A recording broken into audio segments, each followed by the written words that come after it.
Boune benn dëkk bu nekk ci département bu Pikine boo xam ne dafa lot trop ci wàllu jumtukaayu jàngukaay ndaxte fii de benn école élémentaire publique rek moo fi am te mu ëmb lu toll ci fukk ak juróom-ñeenti quartier. Samba Camara ak Paul Bass Mendy bi nga xam ne ñoo nekk secrétaire général ak yore buumu jokkoo fédération des acteurs pour le développement de Boune andi nañ ci ay leeral. parce que benn école publique lañu fi am plus de 2000 élèves ñoo fi nekk 19 classes avec un ratio de 105 élèves du CI au CM2. état tamit mu dimbali ñu mën a yokk infrastructure yi mën a yokk yeneen établissement mu permettre doomu Boune ñi nga xam te ne dañ fay nekk te seeni waajur amuñu moyen ñoom su ko defee ñi mën a jàng foofu. faju tamit jafe na ci gox bi ndaxte benn jumtukaay fajukaay rek moom la am. fi ñu nekk ni bërëb bi poste de santé de Boune lañ nekk moo ëpp naissance centre de santé de Kër Massar.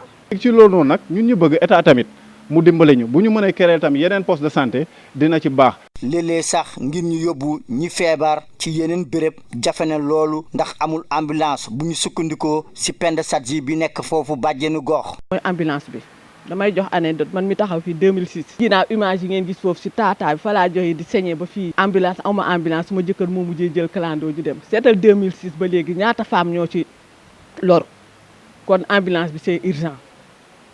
bonne volonté yi di ñëwee ñu ñëw jàppale ñu ci ambulance bi. mbënd bi ak ñàkk assainissement nekk na tamit lu soxal askanu Boune. opération Fendi bi ba tey ñu ngi tàllal suñu loxo pour mu gën a ñëwaat mu gën a taxaw ci Boune. Boune it dafa am inondation am na ñoo xam ne fu mu toll nii may wax ak yow ñoom ci ndox bi la ñuy dund ci la ñuy añee te ci la ñuy fanaan te yaakaar naa njaboot war na mën a fanaan feneen fu dul ndox. ñoom sax ba tey ñu yëkkati seen kàddu di ñaawlu ñàkk kaaraange bu tar bu ñuy dund moo tax tamit ñuy sàkku ci nguur gi ñëw tabaxal leen benn poste gendarmerie. soxla nañu poste gendarmerie pour vraiment sécuriser nos enfants. métti ñoo génn ci tali bi te ñun ñooy xëy di dem marché bi di jënd ñooy jaay ñooy toppatoo xale yi ñooy accompagner xale yi école kon sécurité bi te boobu tam c'est urgent.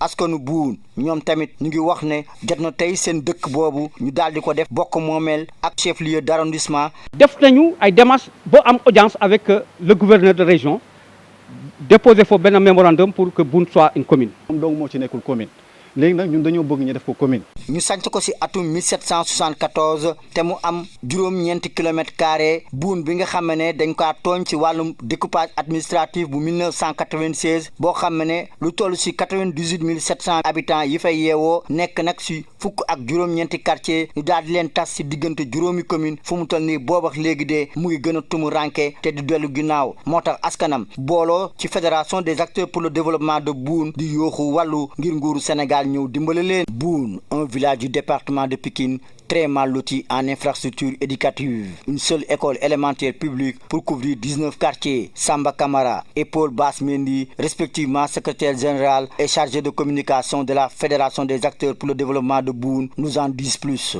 Boune a une seule école primaire qui a plus de 2000 élèves avec un ratio de 105 élèves par classe, du CI au CM2. Il faut qu'on essaye de créer d'autres infrastructures qui peuvent permettre les enfants d'avoir une bonne éducation. La santé est également une parente pauvre dans cette zone par l'existence d'un unique poste de santé, nous disent encore ces acteurs. Il polarise plus de 18 quartiers. Ce poste de santé, vous allez voir même des populations de Yeumbeul venir jusqu'ici. Parce que Boune, exemple, vous voyez le poste de santé englobe beaucoup de communes. On peut dire Yeumbeul et Kër Massar et Malika aussi. Évacuer les malades pose aussi problème, nous dit Penda Sadji, bàjjenu gox de la localité. Je suis partie dans ma maison pour aller à la poste en enseignant depuis 2006. Donc, il y a beaucoup de femmes qui ont subi cette conséquence. C'est pourquoi nous demandons une ambulance. Les inondations et le manque d'assainissement préoccupent également ces populations de Boune. Lors de la visite du président de la République, on n'a pas entendu le nom de Boune. Le président des délégués quartier, il a omis Boune. C'est comme si Boune n'est pas dans les inondations. Les canalisations, on en réclame parce qu'il n'y en a pas assez pour dire, il n'y en a même pas d'ailleurs. Raison pour le plus, nous voulons, exemple, que l'État, sur le plan décennal, qui puisse penser à Boune. Ces dernières déplorent aussi l'insécurité et sollicitent l'ouverture très rapide d'un poste avancé de gendarmerie. Ce poste avancé de gendarmerie, il a été signalé au maire. Nous, population de Boune, nous sommes menacés. Nous voulons une porte de gendarmerie parce que quand nous allons pour travailler, aller au marché pour faire notre occupation, nous n'avons pas de sécurité. et réclament également l'érection de leur village en commune de plein exercice et en chef-lieu d'arrondissement avec le projet en gestation de la départementalisation de Keur Massar annoncé récemment par le président Macky Sall. C'est le seul à ne pas être commune aujourd'hui. Il a toutes les potentialités qu'il faut. Pourquoi la population s'est levée pour vraiment réclamer une commune. Oui. Alors, nous voulons que si Boune est érigé en commune, pour qu'on puisse aider Boune à se développer. Fondé en 1774 avec une superficie de 9 km², le village de Boune, victime du mauvais découpage administratif de 1996 qui a dispersé ses 98 700 habitants répartis sur 19 quartiers entre 5 communes, peine encore à émerger. C'est pourquoi ces populations regroupées autour de la Fédération des acteurs pour le développement de Boune crient au secours à l'État du Sénégal pour les venir en aide.